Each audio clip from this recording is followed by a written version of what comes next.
I didn't think of transplant as something I actually needed. At the time, I kind of thought, yeah, right, I don't need that. But sure, I'll think about it and I'll look into it because you told me to, but I thought that I could defy the odds just because it seemed too overwhelming to actually accept at that time. And the fact that I was 25 years old is rather young, and you don't want to think of your own mortality.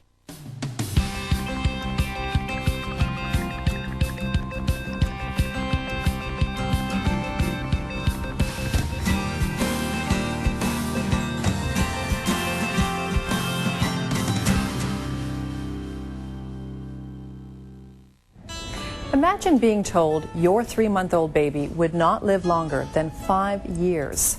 That was the diagnosis that Sarah Murray's parents received more than 25 years ago. The reason? Their daughter had cystic fibrosis. Cystic fibrosis, also known as CF, is an inherited disease which affects mainly the lungs and the digestive system. Today, CF is the #1 fatal genetic disease afflicting young Canadians. I'm Sheila Walsh. Finding the Answers is a series that will introduce you to some remarkable patients and doctors from Toronto's University Health Network, which includes the hospitals of Princess Margaret, Toronto General, and Toronto Western.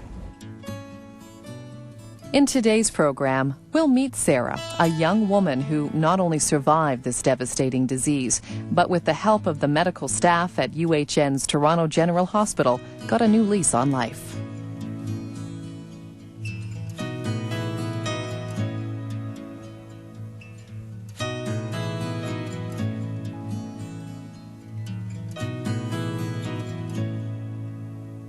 I was diagnosed with cystic fibrosis at 3 months of age. My life was pretty much normal. My parents never treated me different than my siblings.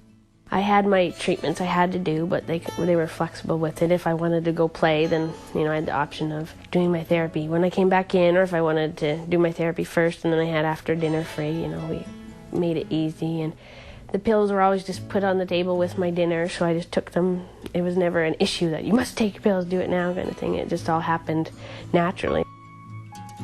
The thing with CF is it's a progressive illness, so when I was diagnosed, it was a failure to thrive because I wasn't gaining weight, because I wasn't digesting my food properly.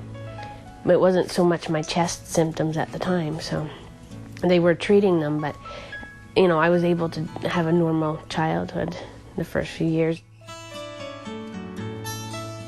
Cystic fibrosis causes the body to produce abnormally thick, sticky mucus, which clogs the airways and leads to fatal infections. Those living with the disease must undergo rigorous physiotherapy programs every day of their lives to relieve congestion in their lungs and maintain their health. I have 2 older sisters, 2 older brothers.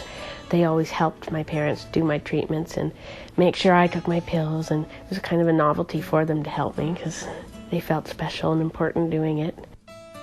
I always kind of did what I wanted to do. During that time, I don't remember it being significantly harder than my friends to do things. There was a difference because I did have a cough and I would get short of breath, and I couldn't run track the way others did and stuff like that, but at the same time, I didn't have the energy to do it, so it wasn't so much that I was disappointed I wasn't doing it. You just kind of get used to your limitations and work within them. I always had a good group of friends in school.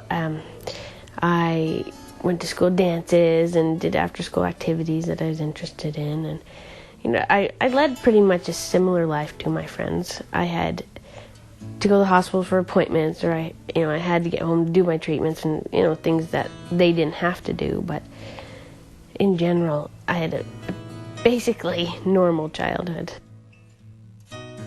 It is estimated that 1 in every 3,600 children born in Canada has cystic fibrosis.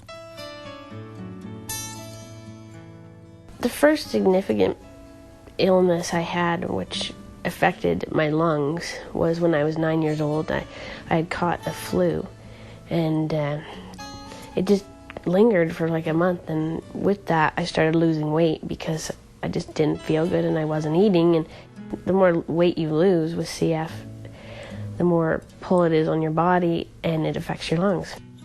it just kept going for probably a year. I just kept losing weight, and then it got to the point where they had the choice of giving me a gastro tube, or they told my parents that I wouldn't make it. So my parents opted to go ahead and give me the gastro feeding tube, but the year of not eating and affecting my lungs took a toll, and that was the time when the cough started being more frequent, and I seemed to just take that step down that I couldn't come back from.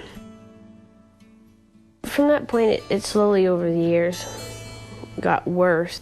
I didn't have another significant chest illness till I was, like a hospitalization, till I was closer to 20. After that, I had about a year where I was good, and then it started to be every 6 months, every 3 months, every 6 weeks, and it just kind of a rapid decline from the time I was 20. When they first started talking about transplant to me when I was, I guess, 25 years old. It wasn't at the point I needed to do it right now, but it was, within the near future.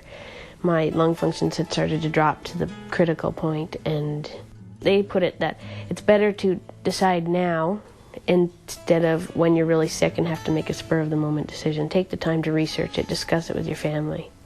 Make sure this is what you want. In 2001, over 47% of all Canadians with cystic fibrosis were 18 years or older.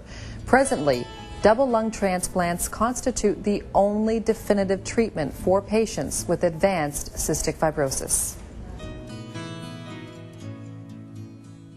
I didn't think of transplant as something I actually needed. At the time, I kind of thought, yeah, right, I don't need that. But sure, I'll think about it and I'll look into it because you told me to, but I thought that I could defy the odds just because it seemed too overwhelming to actually accept at that time. And the fact that I was 25 years old is rather young, and you don't want to think of your own mortality. But I discussed it with my family. I read what they gave me, and I decided, yeah, if I have to do it, I'll do it, because I always take things on head first and do what I have to do to get by. But it was frightening, and it was not necessarily the thing I wanted to do, but I was going to if it came to that. In August 2002, at the young age of 25, cystic fibrosis patient Sarah Murray was forced to contemplate a double lung transplant.